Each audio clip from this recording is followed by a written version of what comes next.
Lagi na bang napupuno yung storage mo, hindi ka na makapag-video, makapag-pictures ng marami? Kung katulad kitang laging nag-video, nagpi-pictures at namang problema kung paano ba, kung mag-upgrade ka na ba ng phone kaso wala ka pang budget. Sorry sa mga friend kong naka-Android. For today's video, ipag-uusapan muna natin yung mga naka-iOS or iPhone. Pero i-share ko lang yung ginawa ko kasi sa phone ko na maliit lang yung storage. Nag-iisip ako, sabi ko, ano bang gagawin ko? Ibebenta ko na ba to? Tapos mag-upgrade ako ng... Tapos, nagpunta ako sa may iCloud ko, te. Kasi hindi ko yung sinisync. Kasi nga, yung isang device namin, yung iPad, yung anak ko gumagamit para hindi magkagulo-gulo yung mga files ko.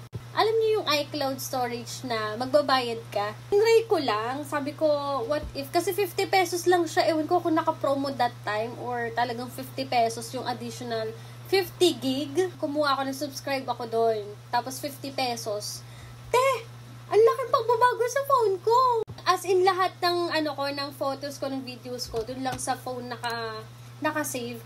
Ngayon, alam mo yung storage ng phone ko, parang hindi nakasama, kakapiranggot na lang yung nakukuha niyang space dun sa mga photos and videos. Kahit 100 plus na yung videos ko, yung siya, parang nagkaroon siya nag-expand yung storage ng phone ko. Naka-major na gumagamit ng storage ko na is yung mga applications ko. Ito ay 50 pesos every month. So, carry na kaysa gumastos ako ng, Diyos ko pa, ng 60,000, 70,000 sa bagong phone.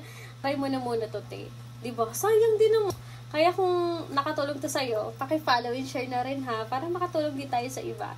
Thank me later. Kung may mga questions ka pa, comment ka lang dyan. Thank you. Bye!